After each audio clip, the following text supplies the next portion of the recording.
نہ جانے مسائل تو علماء سے پوچھیں، یہ حکم مبین ہم کو رب سے ملا ہے، چلو پوچھ کیسے جیے زندگی کو، چلو پوچھ لے کس میں رب کی رضا ہے، رب کی رضا ہے۔ الحمدللہ رب العالمین والصلاة والسلام علی سید الانبیاء والمرسلین، اما بعد فاعوذ باللہ من الشیطان الرجیم، بسم اللہ الرحمن الرحیم۔ الصلاة والسلام علیک یا رسول اللہ وعلی آلک واصحابک یا حبیب اللہ، الصلاة والسلام علیک یا نبی اللہ وعلی آلک واصحابک یا نور اللہ۔ مدنی چینل کے ناظرین، دارالفتاح اہل سنت کے سلسلے میں آپ کو ایک مرتبہ پھر مرحبا کہتے ہیں، خوش آمدید کہتے ہیں۔ ابتداءً درود پاک کی فضیلت چنانچہ نبی رحمت شفیع امت صلی اللہ تعالیٰ علیہ وآلہ وسلم کا فرمان عالی شان ہے، قیامت کے روز اللہ تبارک و تعالیٰ کے عرش کے سائے کے سوا کسی کا سایہ نہ ہوگا۔ تین شخص اللہ عز و جل کے عرش کے سائے میں ہوں گے۔ عرض کی گئی یا رسول اللہ صلی اللہ علیہ وسلم، وہ کون لوگ ہوں گے، وہ کون سے خوش نصیب ہوں گے جو عرش کے سائے میں ہوں گے؟ ارشاد فرمایا وہ شخص جو میری امتی کی پریشانی دور کرے، اور فرمایا میری سنت کو زندہ کرنے والا، اور تیسرا مجھ پر کثرت سے درود پاک پڑھنے والا۔ صلو علی الحبیب صلی اللہ تعالی علی محمد صلی اللہ علیہ وآلہ وسلم۔ آج بھی ہمارا موضوع گزشتہ سے پیوستہ ہی ہے، اور موضوع ہے ہمارا مسافر کی نماز۔ چونکہ اس ٹاپک کے اوپر ہمیں کالز کافی وہ موصول ہو رہی تھیں، اور کئی لوگ مختلف قسم کے سفر سے متعلق احکامات پوچھ رہے تھے، اسی لیے اس موضوع کو کنٹینیو کرنا مناسب سمجھا۔ تو مسافر کی نماز کے اوپر ہی ہم آج وہ گفتگو کریں گے، اور اس سے متعلقہ کالز کو بھی شامل سلسلہ کریں گے، اور اس سے متعلقہ جو احکامات ہیں اس کے اوپر بھی ہم بات چیت کریں گے۔ ایک شخص جب مسافر ہوتا ہے تو اسے کن کن چیزوں کی رخصت وہ حاصل ہو جاتی ہے اسلامی احکامات کے اعتبار سے؟ ایک تو جیسا ہم نے بیان کر چکے کافی تفصیل سے کہ اگر وہ مسافر شرعی ہے تو اسے نماز میں تخفیف کی وہ رخصت حاصل ہوتی ہے کہ 4 رکعت والی نمازیں وہ 4 کے بجائے اس کے اوپر 2 پڑھنا لازم ہوتی ہے۔ اسی طرح جو سنت مؤکدہ ہیں ان کی تاکید اس پر کم ہو جاتی ہے، وہ بھی ضرورتاً وہ چھوڑ سکتا ہے۔ یوں ہی مسافر کے لیے اس بات کی بھی رخصت ہوتی ہے کہ جو موضوع پر مسح کا مسئلہ وضو کے اندر ہے، کہ وضو میں اگر آپ نے چمڑے کے وہ لیدر کے موزے یا ریگزین کے موزے وہ آپ نے پہنے ہوئے ہیں، اور باوضو ہو کر پہنے ہیں، تو اگر آپ مقیم ہیں تو 1 دن 1 رات، لیکن اگر آپ مسافر ہیں تو 3 دن 3 رات تک آپ اگر کنٹینیو اسے پہنے ہوئے ہیں، درمیان میں اتارتے نہیں ہیں، تو آپ اس کے اوپر مسح کر سکتے ہیں۔ اور واقعی یہ ایک بہت اچھی وہ سہولت ہے کہ کئی جگہوں کے اوپر سردی بہت شدید ہوتی ہے، وہاں پر اس والی صورت کو اختیار بالکل کیا جا سکتا ہے کہ یہ شریعت مطہرہ کی جانب سے مسافر کے لیے، ایک مقیم کو جو 1 دن 1 رات کی سہولت ہوتی ہے، مسافر کے لیے وہ ایکسٹینڈ ہو کر وہ 3 دن اور 3 رات کے اوپر چلی جاتی ہے۔ یوں ہی مسافر شرعی کو اور کیا رخصت حاصل ہوتی ہے کہ اگر وہ ماہ رمضان کے اندر مسافر ہے تو اسے روزہ چھوڑنے کی بھی رخصت ہوتی ہے، بشرطے کہ وہ صبح صادق کے وقت مسافر ہو۔ اگر کوئی شخص وہ دن میں اس کا سفر کرنے کا ارادہ ہے، سفر شرعی پہ جانے کا ارادہ ہے، لیکن جو صبح صادق کا وقت ہے اس وقت وہ اپنے شہر کے اندر مقیم ہے، تو اب تو وہ بہرحال روزہ رکھے گا۔ لیکن اگر وہ مسافر شرعی ہے صبح صادق کے وقت، تو پھر بہرحال وہ اس کو روزہ چھوڑنے کی رخصت ہے۔ ہاں، بعد میں اس روزے کی اسے قضا کرنی ہوگی، بعد میں یہ روزے وہ اسے رکھنے ہوں گے، لیکن بہرحال رمضان میں اس کو یہ رخصت حاصل ہوتی ہے۔ تو یوں شریعت مطہرہ کئی مقامات پر، کئی جگہوں کے اوپر لوگوں کے حالات کے اعتبار سے انہیں وہ رخصتیں عطا فرماتی ہیں۔ بات صرف یہ ہے کہ ہمارا دین اسلام پر عمل کرنے کا ذہن ہونا چاہیے۔ جیسے نماز کے اندر لے لیجئے کہ مسافر کے لیے پانی کی سہولت وہ موجود نہیں ہے، تو تیمم کی وہ رخصت اسے مل جاتی ہے۔ اسی طریقے سے چلتی گاڑی ہے تو اس کے اندر اگر نماز وہ شخص وہ پڑھنا چاہ رہا ہے اور فرض نماز ہے تو چلتی گاڑی میں نماز نہیں پڑھ سکتے، لیکن اگر وقت جا رہا ہے تو وہ اسے ادا کر لے، بعد میں اسے جو ہے وہ ریپیٹ کر لے، اور سنن اور نوافل جو ہے وہ چلتی گاڑی کے اندر بھی جو ہے وہ پڑھے جا سکتے ہیں۔ اسی طرح آپ جو ہے وہ سفر کے اندر ہیں، آپ کو یہ معلوم نہیں ہے کہ جناب قبلہ کس جانب ہے، اور کوئی ایسا شخص نہیں ہے جس سے آپ پوچھ سکیں کہ قبلہ کس طرف ہے، اور قریب میں کوئی مسجد وغیرہ بھی نہیں ہے، یا کوئی ایسی چیز نہیں ہے علامت جس کے ذریعے سے آپ گیس کر سکیں کہ قبلہ جو ہے وہ کس جانب ہو سکتا ہے، تو اس صورت میں آپ تحری کرتے ہیں، آپ خود غور و فکر کرتے ہیں، سوچ و بچار کرتے ہیں کہ قبلہ کس جانب ہوگا۔ آپ کا ذہن آتا ہے، مثال کے طور پہ ہمارے ہاں پاکستان کے اندر یہ ہے کہ جناب قبلہ جو ہے وہ مغرب کی جانب ہے، تو اب اگر دن میں آپ سفر کر رہے ہیں اور آپ کو آئیڈیا، آپ کو پتہ ہے کہ جناب غروب آفتاب جو ہے وہ اس طرف ہوگا، مغرب اس جگہ پر جو ہے وہ سورج غروب ہوتا ہے، مغرب کی سمت یہ ہے، تو آپ اس طرف جو ہے وہ غور و فکر کرنے کے بعد آپ اس جانب جو ہے وہ نماز جو ہے وہ ادا کرتے ہیں، اس جانب رخ کر کے، قبلہ رخ ہو کر۔ تو یوں آپ غور و فکر کر کے نماز پڑھیں، تحری کریں، جس صورت میں آپ کو قبلے کا معلوم نہیں ہے تو بھی نماز ہو جاتی ہے۔ اگرچہ جو چیزیں میں بیان کر رہا ہوں ان میں سے بعض وہ ہیں کہ ایک مقیم کو بھی اس کی جو ہے وہ اجازت ہوتی ہے، لیکن بہرحال عمومی طور پر یہ چیزیں درپیش جو ہے وہ مسافروں کو آتی ہیں، تو اس لیے ہم نے اس کو بالتفصیل بیان کیا۔ آئیے بڑھتے ہیں آپ کی کالز کی طرف اور انہیں شامل سلسلہ کرتے ہیں۔ جی کالز۔ میرا نام امتیاز حسین ہے اور میں اوفن باغ فیضانہ مدینہ سے بات کر رہا ہوں۔ تو مسئلہ یہ ہے کہ یہ آپ سے پوچھنا تھا کہ ہوائی جہاز میں ہم سفر کر رہے ہیں اور نماز کا ٹائم ہو جائے تو ہم کس طرح پڑھیں گے؟ اگر میں نماز پڑھ رہا ہوں، میرا نظر تھوڑا سا ہٹ جاتا ہے تو میرا نماز کیا ہوگا؟ جی مزید کال کرنا چاہیے کہ کرنے کے لیے کوئی اور نام مار کرنا چاہیے۔ پہلا سوال ہمارا، ہوائی جہاز میں نماز، ٹرین میں، بس میں جناب اسٹیشنز کے اوپر اترے گی تو آپ جو ہے وہ نماز ادا کر لیں گے، ورنہ ٹرین کے اندر جگہ بھی ہوتی ہے، آپ نماز جو ہے وہ ادا کر سکتے ہیں۔ ہوائی جہاز میں کس طرح نماز ادا کریں؟ جگہ ہوتی بھی ہے اور اکثر نہیں بھی ہوتی، اور پھر درمیان میں اترنے کا تو کوئی چانس نہیں ہے کہ جناب جو ہے وہ آپ اسٹاپ کے اوپر جو ہے وہ اتر جائیں، ایئرپورٹ سے چلے گا تو نیکسٹ ایئرپورٹ کے اوپر ہی جو ہے وہ اترے گا۔ تو کیا کریں نماز کے لیے؟ کیا کریں؟ نماز ہوائی جہاز جیسے چلتی گاڑی کے اندر ہم نے آپ کو بتایا کہ آپ نماز پڑھیں گے تو آپ کو فرض، واجب، سنت، فجر ہے تو بعد میں ریپیٹ کرنی پڑے گی، دہرانی پڑے گی، لیکن ہوائی جہاز میں ایسا نہیں ہے۔ ہوائی جہاز جب کہ فضا میں بلند ہو گیا ہے تو اب آپ اس میں چلتے ہوئے میں بھی نماز ادا کر سکتے ہیں، اور یہ نماز آپ کو ریپیٹ نہیں کرنی ہوگی، بشرطے کہ آپ جو اس کے پاسبل اقدامات ہیں اس کے اوپر جو ہے وہ آپ عمل جو ہے وہ کر سکیں۔ مثال کے طور پہ آپ کھڑے ہو کر نماز پڑھنا وہاں پر ممکن ہے قبلہ رخ ہو کر، تو آپ وہ ادا کریں، اور اگر کھڑے ہو کر پڑھنا ممکن نہیں ہے، چکر آ رہے ہیں، تو آپ بیٹھ کر جو ہے وہ زمین پر بیٹھ کر جو ہے وہ ادا کر لیجئے۔ پیچھے جو ہے وہ بعض جہازوں میں جگہ ہوتی ہے، اور اگر پوچھ لیا جائے تو وہ نماز پڑھنے کی اجازت بھی جو ہے وہ دے دیتے ہیں۔ لیکن بسا اوقات یوں ہوتا ہے کہ منع بھی جو ہے وہ کر دیتے ہیں، یا ایک آدھ کوئی فرد نماز پڑھنے والا ہو تو اجازت دے دیتے ہیں، لیکن اگر حاجیوں کا جہاز جا رہا ہے ماشاءاللہ، پھر حج کرنے جا رہے ہیں تو سبھی نماز پڑھیں گے، ویسے تو ہر مسلمان کو ہی نماز پڑھنی چاہیے، یا عمرہ کرنے والوں کا جا رہا ہے تو اب سب نماز کے لیے کھڑے ہوں تو اتنی جگہ نہیں ہوتی، تو پھر اس صورت کے اندر کیا کریں؟ تو سیٹ کے اوپر ہی عملہ پڑھنے کا جو ہے وہ کہہ دیتا ہے۔ تو اگر آپ نے عملے کے کہنے کے اوپر سیٹ پر بیٹھ کر جو ہے وہ نماز ادا کی تو انڈرسٹوڈ سی بات ہے کہ سیٹ کے اوپر آپ سجدہ زمین پہ نہیں کر سکیں گے، بلکہ سجدہ آپ جو ہے وہ یا تو اشارے سے کریں گے سر جھکا کر، یا مے بی سامنے کوئی اگر ٹرے ٹائپ کی کوئی چیز ہے تو آپ اس کے اوپر جو ہے وہ کریں گے۔ تو سجدہ حقیقی نہیں ہے، کہ حقیقی جو سجدہ ہوتا ہے وہ زمین پر ہوتا ہے، یعنی جس لیئر کے اوپر آپ نماز پڑھ رہے ہیں وہ زمین بھی ہو سکتی ہے، یہ بھی ہو سکتا ہے کہ کوئی جناب تخت بچھا ہوا ہے آپ اس پہ نماز پڑھ رہے ہیں تو اسی کے اوپر سجدہ ہوگا، تو اس پر ہوگا، یا اس سے بلند 12 انگل کی کسی چیز کے اوپر ہوگا۔ اگر اس سے بھی اوپر سجدہ ہے تو وہ پھر سجدہ حقیقی نہیں ہے بلکہ سجدے کا اشارہ ہے۔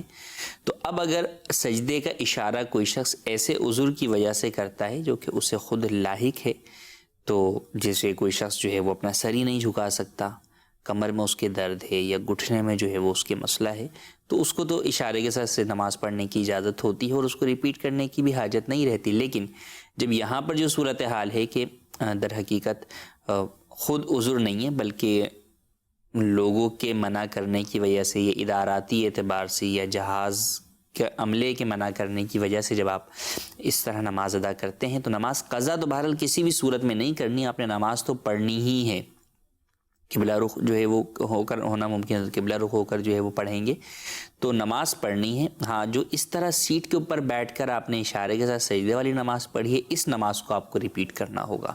کیوں؟ کیونکہ سجدہ حقیقی ادا نہیں ہوا. لیکن اگر آپ جہاز میں جو ہے وہ پیچھے اس کے فلور کے اوپر جو ہے وہ نماز جو ہے وہ ادا کرتے ہیں بیٹھ کر یا کھڑے ہو کر، تو اس صورت کے اندر آپ کی نماز ہو جائے گی اور اس کو ریپیٹ کرنے کی حاجت نہیں ہوگی. اچھا، پھر جہاز میں ایک مسئلہ جو ہے وہ وضو کا بھی جو ہے وہ آ جاتا ہے کہ وضو کرنا جو ہے وہ بسا اوقات ممکن نہیں ہوتا یا تمام مسافر کے لیے ممکن نہیں ہوتا. تو جب ایسی صورت ہو تو پھر بہرحال تیمم کرنا ہوگا. اب جہاز کے اندر کہاں سے آپ جو ہے مٹی لے کر آئیں؟ تو اس طرح کی چیزوں کے لیے اپنے آپ کو پریپیئر ہمیں رکھنا چاہیے کہ جب ہم سفر پہ جا رہے ہیں تو چاہے وہ کوئی بھی سفر ہو، کسی بھی جگہ پہ حاجت پڑ سکتی ہے، تو ایسے مواقع کے اوپر ہم کوئی ایسی چیز اپنے ساتھ رکھ لیں کہ جس سے ہم تیمم کر سکیں. مثال کے طور پہ اگر اس ٹائپ کا کوئی مٹی کا پیالہ ہے، یہ تو پالش کیا ہوا پیالہ ہے، لیکن اگر کوئی کورا پیالہ ہوگا مٹی کا تو آپ وہ ساتھ رکھ لیں. پانی کے لیے بھی آپ کے کام آئے گا، اور نہ بھی پانی کے کام آئے تو بہرحال آپ جو ہے وہ اس سے تیمم کر سکتے ہیں کہ مٹی کی چیز سے جو ہے وہ تیمم جو ہے وہ کیا جا سکتا ہے. تو آپ تیمم کر کے جو ہے وہ نماز ادا کر سکتے ہیں. تو یوں ہوائی جہاز کے اندر بھی آپ نماز پڑھ سکتے ہیں. نماز چھوڑنے کی اجازت نہیں ہے کسی بھی صورت کے اندر. نماز جو ہے وہ پڑھنی ہے، اور ہر صورت میں پڑھنی ہے اور وقت میں پڑھنی ہے. بعض صورتوں کے اندر آپ کو نماز پڑھنے کا حکم ہوتا ہے، ریپیٹ کا حکم ہوتا ہے، وہ ایک جدا بات ہے. لیکن وہی بات ہے کہ جو حاضری کا وقت ہے اللہ تبارک و تعالیٰ کی بارگاہ کے اندر، بندہ اس وقت کے اندر غیر حاضر نہ ہو. اللہ کی بارگاہ کے اندر اس نیت کے ساتھ حاضر ہو، مولا جتنا ممکن تھا میری قدرت میں تھا وہ تو میں حاضر ہو گیا ہوں تیری بارگاہ کے اندر. ہاں، جو اس کے مزید تقاضے رہ گئے ہیں تیرے حکم کے مطابق، تیرے نبی کے حکم کے مطابق، تیری شریعت کے حکم کے مطابق، میں اس کو بالکل جو ہے وہ جب ریپیٹ کرنے کا جو بھی حکم ہے میں اسے ریپیٹ بھی کروں گا. تو یہ نیت ہونی چاہیے. تو بہرحال کیسے بھی ہوں، کیسی بھی حالت کے اندر ہوں، کچھ بھی پوزیشن ہو، نماز کی حاضری نہیں چھوٹنی چاہیے. ہاں، نماز کے وقت کے اندر بارگاہ الہی کے اندر حاضری بالکل ہوتی رہنی چاہیے، اس میں ناغہ نہیں ہونا چاہیے. دوسرا سوال ہمارا بھی نماز سے متعلق ہے کہ نماز میں اگر نظر ہٹ جائے تو کیا حکم ہوگا؟ نظر ہٹنا جو ہے وہ مختلف ہے. جیسے ایک نماز میں نظر ہونی کہاں چاہیے؟ قیام میں ہیں آپ، جب کھڑے ہوئے ہیں آپ سورہ فاتحہ پڑھ رہے ہیں، تلاوت پڑھ رہے ہیں، تو جہاں پر آپ نے سجدہ کرنا ہے آپ وہاں پر نگاہ جو ہے وہ رکھیں گے. جب آپ رکوع کے اندر ہیں تو آپ اپنی نگاہ جو ہے وہ اپنے انگوٹھے پر، پیر کے انگوٹھے پہ رکھیں گے. جلسے میں ہیں آپ بیٹھے ہوئے ہیں تو اپنی گود میں نگاہ رکھیں گے. سجدے کے اندر ہے تو اپنی نگاہ جو ہے وہ اپنی ناک کی طرف جو ہے وہ آپ رکھیں گے. یہ مستحبات ہیں کہ نگاہ کس رکن کے اندر آپ نے کہاں رکھنی ہے. لیکن عمومی طور پہ سامنے جو ہے وہ رکھی جاتی ہے. بعض لوگ یوں سامنے دیکھ رہے ہوتے، سامنے نہیں دیکھنا ہوتا، بلکہ جو ہے وہ آپ کو جائز سجدہ پر، جہاں آپ نے سجدہ کرنا ہے وہاں آپ کو دیکھنا چاہیے کہ یہ مستحبات میں سے ہے، آداب میں سے ہے. اب اگر کسی کی نگاہ جو ہے وہ ہٹ گئی تو اب اس میں مختلف جو ہے وہ صورتیں ہیں. ایک یہ ہے کہ ہلکی سی جو ہے وہ نظر کوئی چیز ساتھ میں آئی اور اس کی طرف جو ہے وہ پڑ گئی، تو اس سے نماز میں فرق نہیں پڑے گا. ہاں، اگر آپ کا قبلہ جو ہے وہ قبلے سے آپ کا سینہ پھر گیا، چہرہ نہیں، سینہ اگر آپ کا جو ہے وہ قبلے سے 45 ڈگری سے جو ہے وہ آؤٹ ہو جاتا ہے تو آپ کی نماز فاسد ہو جاتی ہے. اور قصداً جان بوجھ کر جو ہے وہ ادھر ادھر چہرہ پھیر کر جو ہے وہ دیکھنا، یہ مکروہ تحریمی ہے، ناجائز اور گناہ ہے، اس کی اجازت نہیں ہے. تیسرا سوال ہمارا تھا کہ نام لے کر پکارنے میں، برے نام لے کر پکارنا. تو اللہ تبارک و تعالیٰ قرآن مجید میں اس حوالے سے ارشاد فرماتا ہے وَلَا تَنَابَزُوا بِالْأَلْقَابِ، اور ایک دوسرے کو برے القاب سے مت پکارو. تو ایک مسلمان کو دوسرے مسلمان کو برے القابات سے ہرگز نہیں پکارنا چاہیے کہ اس میں سامنے والے کی دل آزاری بھی ہے، اور دل آزاری کی صورت کے اندر حکم قرآن کی خلاف ورزی بھی ہے. تو بالکل کسی کو بھی برے ناموں سے نہیں پکارنا چاہیے. بس اوقات ہم سمجھ رہے ہوتے ہیں کہ اسے تو یہ نام جو ہے وہ برا ہی نہیں لگتا، لیکن در حقیقت دل میں اسے بھی برا لگ رہا ہوتا ہے. تو ہمیں چاہیے کہ ہم اچھے نام کے ساتھ ہی پکاریں، برے نام سے کسی کو بھی نہ پکاریں. آئیے بڑھتے ہیں ایک ویڈیو کال کی جانب. جی ویڈیو کال. میرا نام محمد کامران ابراہیم ہے اور میں یونان سے بات کر رہا ہوں.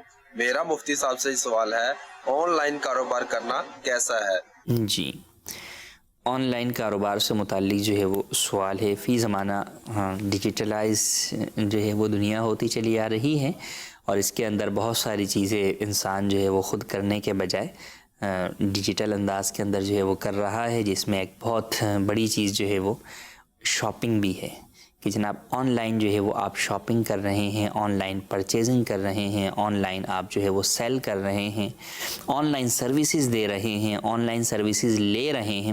بہت بڑی جو ہے وہ مارکیٹ ہے آن لائن کی، ڈیجیٹل فورمز کی. شاپنگ کی اگر ہم بات کریں تو اب اس کے اندر مختلف پہلو ہیں. سیلر کے اعتبار سے الگ اس کے جو ہے وہ پوائنٹس ہیں، بائر کے اعتبار سے جو ہے وہ الگ ہیں. پھر سیلر اور بائر کے درمیان جو ایک درمیان کا پلیٹ فارم جو ہے وہ ہوتا ہے، جو بروکر کا کام جو ہے وہ کر رہا ہوتا ہے، مختلف ویب سائٹس ہوتی ہیں، مختلف ایپس ہوتی ہیں، تو بہرحال وہ بھی اپنی جگہ پر جو ہے وہ موجود ہیں اور ان کا بھی اپنا کمیشن ہوتا ہے جو وہ دونوں سے یا دونوں میں سے کسی ایک سے لے رہے ہوتے ہیں. تو یوں تو ایک بڑا طویل ٹاپک ہے کہ اس کے اوپر ہی، آن لائن شاپنگ کے اوپر ہی اگر آپ بات کریں تو بہت ان ڈیٹیل آپ بات کر سکتے ہیں، اور امید ہے میرے خیال سے کہ اس پر جو اتوار والے دن ہمارا مدنی چینل کا سلسلہ احکام تجارت آتا ہے اس کے اندر اس کے اوپر گفتگو ہو چکی ہوگی اور کچھ ایپیسوڈ جو ہے وہ اسی سے متعلق اس کے اندر ہوں گے، کیونکہ بہرحال ہمارے اس سلسلے کا ٹاپک جو مفتی علی اصغر صاحب فرماتے ہیں وہ تجارت سے متعلق مسائل ہیں. تو بہرحال مختصر یہ کہ آن لائن شاپنگ جائز بھی ہے، ناجائز بھی ہے. جو خرید و فروخت کے تقاضے آپ کو ایک مارکیٹ میں فزیکل پرچیزنگ کے اندر جو ہے وہ ضروری ہوتے ہیں، وہی یہاں پر بھی جو ہے وہ ضروری ہیں. آپ کوئی چیز جو ہے وہ خرید رہے ہیں تو اب اس کی مکمل وضاحت مارکیٹ میں جا کے آپ خریدتے ہیں تو بہت ساری چیز تو آپ دیکھ کر سمجھ جاتے ہیں کہ بھئی یہ چیز، یہ کتاب ہے، اچھا یہ اتنے پیجز کی ہے اور یہ سائز ہے، یہ کلر ہے. یہ صورتحال ہوتی ہے جب آپ فزیکل آپ کوئی چیز پرچیز کرنے آتے ہیں. لیکن آن لائن میں چونکہ بات ہو جاتی ہے پکچر کے اوپر، ویڈیو کے اوپر. ویڈیو جناب آپ کے سامنے ہے، کیا سے کیا جو ہے وہ بن جاتی ہے. بہت اچھے کیمرے سے بنائی جائے تو بہت ہی لو کوالٹی کی چیز بہت اعلیٰ کوالٹی کی جو ہے وہ نظر آئے گی. تو کیا معلوم وہ کس کیمرے کی جو ہے وہ پکچر وہاں پہ ڈالی ہوئی تھی، اور جب آپ کے سامنے آئی تو وہ چیز ہی جو ہے وہ موجود نہیں تھی. تو سب سے پہلے کہ وہ چیز اس طرح واضح ہو کہ آپس میں دونوں افراد کے درمیان جو بیچ رہے ہیں اور جو خرید رہے ہیں ان کے دونوں کے درمیان اس طرح خاص طور پہ خریدار کے نزدیک وہ اتنی واضح ہو کہ بعد میں جھگڑے کا باعث نہ بنے. وہ یہ نہ کہے کہ جناب آپ نے یہ بات تو لکھی بھی نہیں تھی اس کے اندر، اب آپ کہیں کہ نہیں یہاں پہ ایک اسٹار لگایا ہوا تھا اور وہ اسٹار جناب نیچے کسی جگہ پر جا کر جو ہے وہ اس اسٹار کا مطلب یہ لکھا ہوا تھا کہ اس چیز کا یہ معنی مراد ہے. تو یوں اس طرح جو دھوکہ دہی والی جو صورتیں ہیں وہ بہرحال ہرگز درست نہیں ہیں، اس کی اجازت نہیں ہے. اور اب ایک بات اپنی جگہ باقی رہ جاتی ہے کہ کیا آن لائن جب آپ شاپنگ کرتے ہیں، آپ وہ چیز منگواتے ہیں تو شریعت مطہرہ کے اندر بیع کے اندر، خرید و فروخت کے اندر کئی حقوق جو ہے وہ ہوتے ہیں. ان کے اندر ایک حق جو ہے وہ جس کو آپ خیار عیب کا جو ہے وہ حق کہتے ہیں وہ بھی ہوتا ہے، اور ایک خیار رویت کا حق ہوتا ہے. خیار رویت کا حق یہ ہے کہ آپ نے ایک ایسی چیز خریدی جو آپ نے دیکھی نہیں ہے. ہم دو افراد کے درمیان بات چیت ہو رہی تھی کہ یار یہ والا موبائل جو ہے وہ میں بیچ رہا ہوں، تو میں نے کہا ٹھیک ہے مجھے بیچ دو. اب میں نے دیکھا نہیں ہے وہ موبائل. اب جب وہ موبائل میرے پاس آیا تو اب میں دیکھنے کے بعد کہتا ہوں کہ نہیں یار یہ والا نہیں چاہیے، نہیں یہ سمجھ میں نہیں آ رہا. تو اب بہرحال یہ مجھے رائٹ ہے کہ میں اس اپنی بے کو کینسل کر دوں.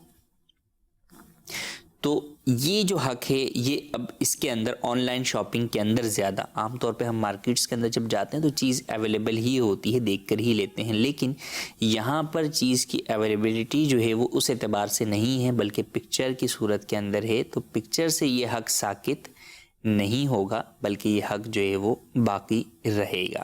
ہاں وہ ایک الگ بات ہے کہ اس کے اندر ان ڈیٹیل کہ یہ ساری باتیں بیچنے والا پہلے ہی واضح کر دے کہ جناب میں یہ ساری چیزوں کے رائٹس آپ کو نہیں دیتا، بلکہ جو ہے جیسے ہے کہ بنیاد کے اوپر جو ہے وہ میں آپ کو بیچ رہا ہوں، ڈسکرپشن لکھی ہے اس کی بنیاد پر بیچ رہا ہوں. یہ پھر ایک جدا جو ہے وہ بحث چل جائے گی. تو بہرحال آن لائن میں ایک یہ بات ہم نے بیان کی. دوسری بات یہ کہ عمومی طور پر کئی جگہوں کے اوپر یہ بھی دیکھنے میں آیا ہے کہ آن لائن شاپنگ کے اندر جو سیلر ہوتے ہیں وہ اپنی کسٹڈی کے اندر چیز نہیں لیتے، بلکہ انہوں نے پہلے کسی کمپنی سے اس پروڈکٹ کی پکچر لی اور اس کی پوری ان ڈیٹیل چیز لے کر وہ اپنی ویب سائٹ کے اوپر یا ایپ پر لگا دی ہے۔ ان کے پاس کوئی مال وال نہیں ہے۔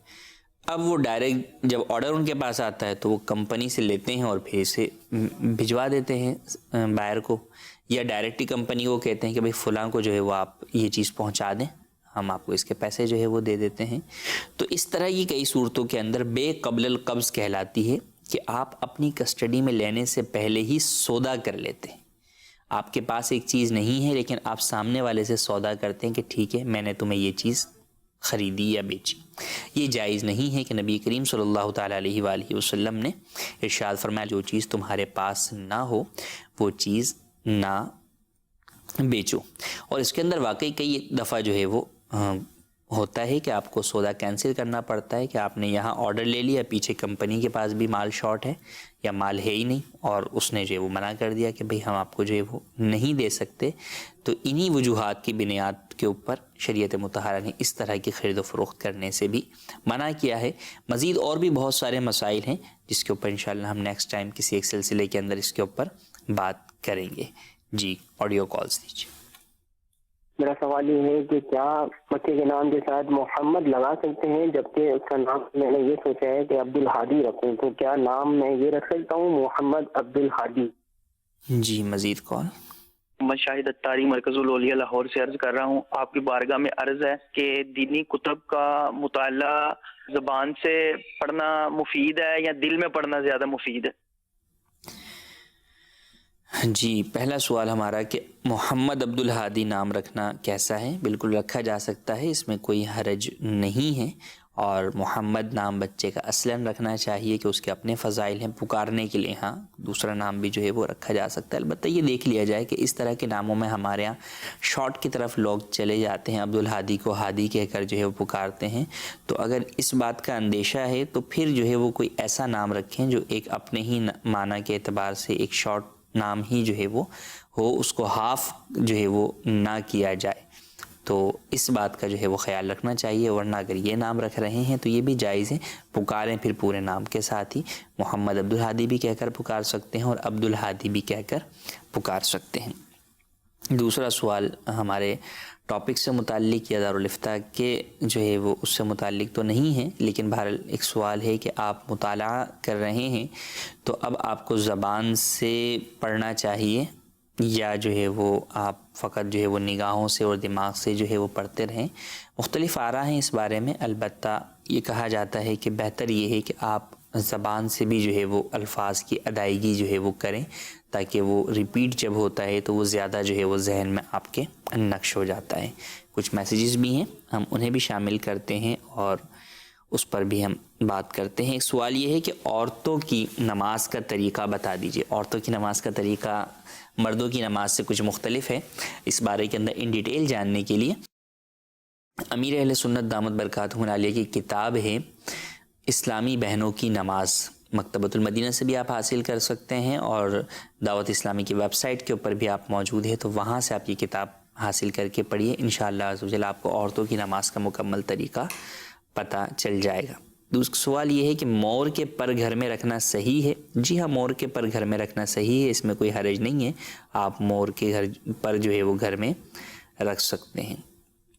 ایک سوال یہ کہ تصویریں گھر میں چھپا کر رکھنے سے رحمت کے فرشتے آ سکتے ہیں؟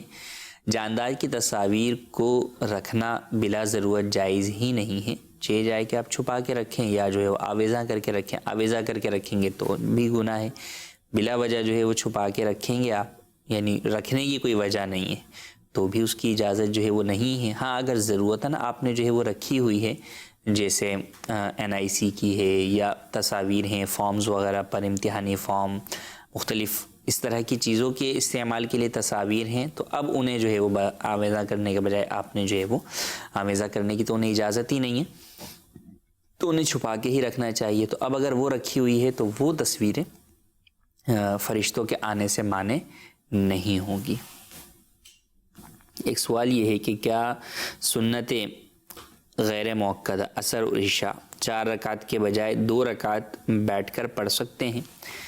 جو 4 رکعتی سنتیں ہیں وہ 4 رکعت پڑھیں گے تو ہی وہ سنت ادا ہوگی اور وہ فضیلت حاصل ہوگی، تو اس کی جگہ پہ 2 آپ نہیں پڑھ سکتے۔ ہاں سنت غیر مؤکدہ ہو یا مؤکدہ ہو یا نوافل ہوں، سنت فجر کے علاوہ انہیں آپ بیٹھ کر بھی پڑھ سکتے ہیں۔ بلا عذر بیٹھ کر پڑھیں گے تو آدھا ثواب ملے گا، ثواب میں کمی ہو جائے گی، ہاف آپ کو جو ہے وہ اجر ملے گا۔ ہاں اگر عذر کی بنیاد کے اوپر جو ہے وہ آپ بیٹھ کر پڑھتے ہیں تو انشاءاللہ امید ہے کہ اللہ تبارک و تعالیٰ سے کہ آپ کو اس کا پورا ثواب ملے گا۔ آئیے بڑھتے ہیں کالز کی طرف۔ جی کالز۔ عبدالغفار اتاری یونان سے بات کر رہا ہوں۔ میرا مفتی صاحب سے سوال ہے، کیا ہم غیر مسلم سے گوشت کا کاروبار کر سکتے ہیں؟ جی بیرون ملک کا واقعی ایک بہت بڑا جو ہے وہ مسئلہ ہے کہ آپ گوشت کی کیا خرید و فروخت غیر مسلم سے کر سکتے ہیں؟ جی نہیں، آپ غیر مسلم سے خرید و فروخت نہیں کر سکتے، کیونکہ غیر مسلم کی جو خبر دیانت ہوتی ہے، دیانت سے متعلق وہ خبر جس کا تعلق دینداری کے معاملات کے ساتھ ہے، تو وہ مقبول نہیں ہے۔ تو غیر مسلم جو گوشت دے گا تو انڈرسٹوڈ سی بات ہے کہ وہ یہ بتا رہا ہے آپ کو کہ بھائی یہ حلال گوشت ہے، یہ جو ہے وہ آپ خرید لیں، تو اس کا یہ کہنا کہ یہ حلال ہے، اس کی اس بات کا اعتبار نہیں کیا جائے گا، اگرچہ وہ کسی اور کے بہاف پر ہی کہہ رہا ہو، لیکن آپ کو یہ خبر دے رہا ہے تو اس کی خبر جو ہے وہ ایکسیپٹیبل نہیں ہے، معتبر نہیں ہے، مقبول نہیں ہے، تو غیر مسلم سے گوشت کا نہیں کر سکتے۔ ہاں فش کا آپ کر سکتے ہیں کہ فش میں جناب کوئی مسئلہ نہیں ہے، فش میں ذبح کا مسئلہ نہیں ہے، تو فش کا تو کر سکتے ہیں، لیکن گوشت وہ نہیں کر سکتے۔ بلکہ باہر ممالک کے اندر تو مسلمانوں سے بھی گوشت کی خرید و فروخت کے اندر، بیف میں اور چکن کی خرید و فروخت کے اندر بہت زیادہ احتیاط کی حاجت ہے کہ بہت ساری جگہوں کے اوپر مشینی ذبیحہ ہوتا ہے، میکینیکل سلاٹر ہوتا ہے، اور اس کو بھی بعض لوگ حلال سمجھتے ہیں اس بنیاد کے اوپر، اس پہ حلال کی اسٹیمپ بھی جو ہے وہ لگی ہوئی مل جاتی ہے، تو بیچنے والے بیچ رہے ہوتے ہیں، اسے حلال کہہ رہے ہوتے ہیں، لیکن در حقیقت مشینی ذبیحہ، میکینیکل سلاٹرنگ جو ہے وہ حرام ہے، اسلام میں اس کی ہرگز اجازت نہیں ہے، جانور جو ہے وہ حرام ہو جاتا ہے، کھانا حلال نہیں رہتا ہے۔ اسی طرح بہت ساری جگہوں کے اوپر ذبح کرنے والے مسلمان بھی نہیں ہوتے، کتابی بھی نہیں ہوتے، تو بھی اس کا ذبیحہ جو ہے وہ حرام ہو جاتا ہے۔ اسی طرح ذبح بھی جناب مسلمان نے کیا، اللہ کا نام لے کر جو ہے وہ ذبح کیا ہے، لیکن اب آگے وہ چیز جو ہے وہ مسلمان کی نظروں سے اوجھل ہو کر غیر مسلم غیر کتابی کے قبضے میں چلی جاتی ہے، یہ چیز بھی اس گوشت کی حرمت کی طرف لے جاتی ہے اسے، تو اس کی بھی اجازت نہیں ہے۔ تو لہٰذا بیرون ملک کے اندر مسلمان سے بھی گوشت خریدیں تو اسی مسلمان سے خریدیں جو ان تمام باتوں کو سمجھتا ہو اور ان تمام کو جاننے کے باوجود، ایکسیپٹ کرنے کے باوجود اسی طریقہ کار کے مطابق ہی آپ کو گوشت پرووائڈ کرتا ہو تو آپ لیں۔ ادروائز بہرحال ایک بہت بڑی پرابلم ہے بیرون ملک کے اندر گوشت کی، اور اس معاملے کے اندر بہت زیادہ سخت احتیاط کی حاجت ہے۔ حلال ہی ہمارے پیٹ میں جانا چاہیے، گوشت کی لذتوں کے حصول کے لیے حرام کی طرف ہرگز نہ بڑھیں، یا مشتبہ معاملے کی طرف بھی اس گوشت والے معاملے کے اندر ہرگز نہ پڑھیں۔ جی مزید کال دیجیے۔ جی میرا مفتی صاحب سے سوال یہ ہے کہ اگر بازار میں جا رہے ہیں تو کچھ رقم گری پڑی ہو تو وہ اٹھانی چاہیے یا نہیں اٹھانی چاہیے؟ اگر اٹھا لے تو اس کا کیا شرعی حکم ہے؟ جی مزید کال۔ میرا مفتی صاحب کی بارگاہ میں سوال ہے کہ اگر کسی نے روزوں کی منت مانگی ہے تو اگر وہ ضعیف ہونے کی وجہ سے روزہ نہ رکھ پائے، اور کیا وہ کسی کو روزہ رکھوا سکتا ہے یا اس کے لیے کوئی شرعی حکم ارشاد فرما دیں؟ جی مزید کال۔ کیا پینٹ شرٹ میں نماز ہو جاتی ہے؟ جی پہلا سوال ہمارا کہ ہم راستے میں کہیں جا رہے ہیں اور کوئی رقم جو ہے وہ پڑی ہوئی ملتی ہے، نہ صرف رقم، جیولری مل جاتی ہے یا اور کوئی قیمتی سامان جو ہے وہ مل جاتا ہے، تو کیا کریں، اٹھائیں یا نہ اٹھائیں؟ اگر ہمیں اس بات کا غالب گمان ہے کہ اگر میں نہیں اٹھاؤں گا تو یہ ضائع ہو جائے گی، تو پھر اٹھا لیں، اور پھر اٹھانے کے بعد کیا کریں، اعلان کریں، تشہیر کریں کہ تاکہ وہ چیز اس کے مالک تک پہنچ جائے، اور یہ تشہیر اسی نیت سے کریں کہ ایک مسلمان کی مدد کی نیت سے، اپنی مالی غرض نہیں ہونی چاہیے کہ جناب اس میں سے میرے کو شاید وہ کچھ دے دے، نہیں، بلکہ خالص ایک مسلمان کی مدد کے لیے شریعت کے حکم پر عمل کرنے کی نیت سے جو ہے وہ آپ اس کی تشہیر کریں تاکہ اس کے مالک تک پہنچا دیں۔ آپ نے تشہیر کر لی، پھر بھی مالک نہیں ملا، تو پھر اسے اتنے عرصے تک اپنے پاس رکھیں کہ آپ کو یہ غالب گمان ہو جائے کہ اب مالک اس کو تلاش نہیں کرتا ہوگا، اب وہ مایوس ہو کے تھک ہار کے چھوڑ بیٹھا ہوگا اس چیز کو۔ جب یہ غالب گمان ہو جائے گا تو پھر آپ کو اختیار ہوگا کہ اگر آپ خود شرعی فقیر ہیں اور آپ نے اٹھائی اسی نیت سے تھی کہ میں غریب جو مالک ہے اس کو دے دوں گا، تو آپ خود بھی استعمال کر سکتے ہیں، اور اگر خود شرعی فقیر نہیں ہے تو آپ پھر کسی دوسرے شرعی فقیر کو یا مسجد اور مدرسے کے اندر بھی دے سکتے ہیں۔ اب یہ غالب گمان مختلف چیزوں کے اعتبار سے مختلف ہوگا۔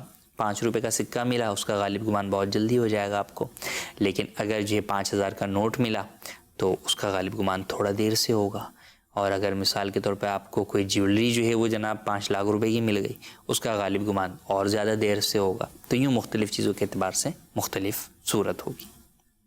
دوسرا سوال کہ روزے کی منت مانی ہے اور اب بوڑھا ہو گیا ہے، کیا کسی اور کو رکھوا سکتا ہے؟ نہیں، روزہ کسی اور کو نہیں رکھوا سکتے۔ روزہ اور نماز ایسی چیزیں ہیں کہ آپ کسی اور سے نہیں ادا کروا سکتے، آپ کو خود ادا کرنی ہوگی۔ ہاں، اگر روزے کی منت ماننے والا شیخ فانی ہو گیا، بڑھاپے کی اس سٹیج پر آ گیا ہے کہ جناب اب روزہ رکھنے کی اس میں کوئی طاقت نہیں ہے اور آئندہ بھی کوئی امید چانسز نظر نہیں آ رہے، تو اب بہرحال وہ پھر ان روزوں کی جگہ کے اوپر فدیہ ادا کرے گا کہ ایک صدقہ فطر کی مقدار شرعی فقیر مستحق کے زکوٰۃ کو ادا کرے گا۔ تو اب جتنی منت جو ہے وہ مانی ہو اتنے روزوں کے اعتبار سے وہ فدیہ کی رقم ادا کرے گا۔ تیسرا سوال ہمارا، کیا پینٹ شرٹ کے اندر نماز ہو جاتی ہے؟ جی ہاں، پینٹ شرٹ میں نماز ہو جاتی ہے، البتہ بعض پینٹ شرٹ میں جو ہے وہ احکامات جدا ہو سکتے ہیں۔ بعض پینٹ شرٹ جو ہے وہ بہت ہی زیادہ ٹائٹ ہوتی ہیں، جس سے جو اعضائے ستر ہیں، ناف سے لے کے گھٹنوں سمیت جو حصہ ہے انسان کے بدن کا، اس کی باڈی شیپ جو ہے وہ ظاہر ہو رہا ہوتا ہے، اور اوپر سے شرٹ بھی اتنی لمبی نہیں ہوتی جو اسے چھپا لے، تو اس لباس میں، اتنے چست لباس میں نماز پڑھنا یہ جائز نہیں ہے۔ یوں ہی بعض میں یہ بھی ہوتا ہے کہ جب سجدے میں جاتے ہیں تو ستر کا مقام پیچھے سے ظاہر ہو رہا ہوتا ہے، پینٹ جو ہے وہ کچھ نیچے ہو جاتی ہے تو ظاہر ہو رہا ہوتا ہے، تو یہ جائز نہیں۔ اب ستر کیا ہے یہ آپ دیکھ سکتے ہیں کہ ناف کو لے کر آپ اپنے جو ہے وہ پورے ارد گرد گھما لیں، ناف کی سیدھ کے اندر آپ گھما لیں گے تو آپ کو پتہ چل جائے گا۔ تو سرین سے اوپر بھی جو کمر کا ہمارا حصہ ہے وہ بھی بعض حصہ ستر کے اندر جو ہے وہ بالکل شامل ہے۔ اگر آپ ناف کے اعتبار سے جو ہے وہ اس کو سیدھ میں چیک کریں گے تو وہ بھی اگر ظاہر ہو رہا ہوگا، تو پھر اگر چوتھائی کی مقدار کے اندر جو ہے وہ کھلا ہوا ہے اور ایک رکن کے اندر جو ہے وہ اتنی مقدار کھل گیا تو آپ کی نماز جو ہے وہ فاسد ہو جائے گی، نماز ٹوٹ جائے گی۔ تو اس بات کا خیال کرنا بھی ضروری ہے۔ تو لہٰذا بہتر تو یہی ہے کہ نماز اس لباس میں ادا کریں جو اللہ تبارک و تعالیٰ اور نبی کریم صلی اللہ تعالیٰ علیہ وآلہ وسلم کو پسند ہو۔ تو بہتر یہی ہے کہ ہم کرتا شلوار کے اندر یا جبے وغیرہ کے اندر جو ہے وہ نماز ادا کریں، اور اگر ہمیں اس طرح پینٹ شرٹ وغیرہ میں بھی ادا کرنی پڑ رہی ہے تو بہرحال جو اس کے تقاضے ہیں لباس کے، ستر کے، ان تقاضوں کو لازمی طور پر پورا کریں۔ کچھ میسیجز ہیں، ہم انہیں مزید جو ہے وہ شامل کرتے ہیں۔ ایک سوال یہ ہے کہ آنکھ کے پھڑکنے سے کیا ہوتا ہے؟ آنکھ کے پھڑکنے سے کچھ نہیں ہوتا۔ لوگوں کے ذہنوں میں یہ بات ہے کہ جناب آنکھ کے پھڑکنے سے کچھ ہونے والا ہے، کچھ برا ہونے والا ہے یا کچھ اچھا ہونے والا ہے، مختلف قسم کے اس طرح کے کانسیپٹ پائے جاتے ہیں۔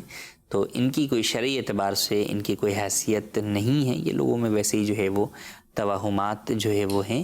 اسلام بدشگونی سے تو ویسے ہی منع کرتا ہے، ہاں نیک فال لینے کی بالکل اجازت لیتا ہے، لیکن اس نیک فال کا بھی کوئی تعلق بنتا ہو تو لیا جائے گا، نہ یہ کہ بلا وجہ ہر چیز میں کوئی نہ کوئی شوشہ جو ہے وہ چھوڑ دیا جائے۔ تو بہرحال بدشگونی جو بعض لوگ لیتے ہیں کہ آنکھ پھڑکنے سے کچھ ہوگا، کوئی غلط ہوگا تمہارے ساتھ، ان باتوں کی کوئی حقیقت نہیں ہے۔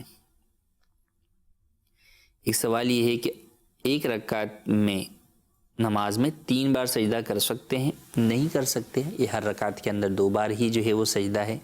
ہاں جو آخری آپ کا قعدہ ہے اس کے اندر آپ سجدہ سہو کرتے ہیں، تو اگر آپ پر سجدہ سہو لازم ہے آخری رکعت کے اندر تو آپ سجدہ سہو جو ہے وہ آپ بالکل کر سکتے ہیں، اس میں حرج نہیں ہے، لیکن ویسے آپ جو ہے وہ نہیں کر سکتے۔ اگر کسی نے بھول کر لیا تو بہرحال آخر میں اسے سجدہ سہو کرنا ہوگا۔ ایک اور سوال یہ ہے کہ اگر کسی کو نماز میں بلغم آ جائے تو کیا کرنا چاہیے؟ اس طرح کی کوئی چیز آئے تو اسے جو ہے وہ اگر مسجد وغیرہ کے اندر نماز پڑھ رہے ہیں تو انڈرسٹوڈ سی بات ہے، آپ جو ہے وہ اسے نہیں جو ہے وہ تھوک سکتے. ہاں اگر کوئی عمل قلیل کے ذریعے سے آپ اپنے رومال وغیرہ کسی کے اندر اس چیز کو اگر نکال سکتے ہیں تو وہ نکالنے کی آپ کو اجازت ہے. ایک سوال یہ ہے کہ کیا منت کے نوافل کو بیٹھ کر پڑھ سکتے ہیں؟ جی نہیں، منت کے نوافل کو آپ بیٹھ کر نہیں پڑھ سکتے. منت کے نوافل چونکہ واجبہ ہو جاتے ہیں تو واجب جو نمازیں ہیں انہیں کھڑے ہو کر ہی پڑھنے کا حکم ہے، انہیں بیٹھ کر پڑھنے کی اجازت نہیں ہے. ہمارے سلسلے کا وقت بھی ختم ہوا چاہتا ہے. اللہ تبارک و تعالی سے دعا ہے جو سنا اسے یاد رکھنے، اس پر عمل کرنے، اسے دوسروں تک پہنچانے کی سعادت نصیب فرمائے، اور ہمیں اس طرح کے پروگرامز کو مکمل طور پر نہ صرف دیکھنے سننے کی بلکہ دوسرے لوگوں کو بھی اس کو دیکھنے کی ترغیب دلانے کی بھی توفیق عطا فرمائے کہ یہ ہمارے لیے صدقہ جاریہ ہوگا. صلو علی الحبیب صلی اللہ تعالی علی محمد صلی اللہ علیہ وسلم. نہ جانے مسائل تو علماء سے پوچھیں، یہ حکم مبین ہم کو رب سے ملا ہے. چلو پوچھ کیسے جیے زندگی کو، چلو پوچھ لے کس میں رب کی رضا ہے، رب کی رضا ہے.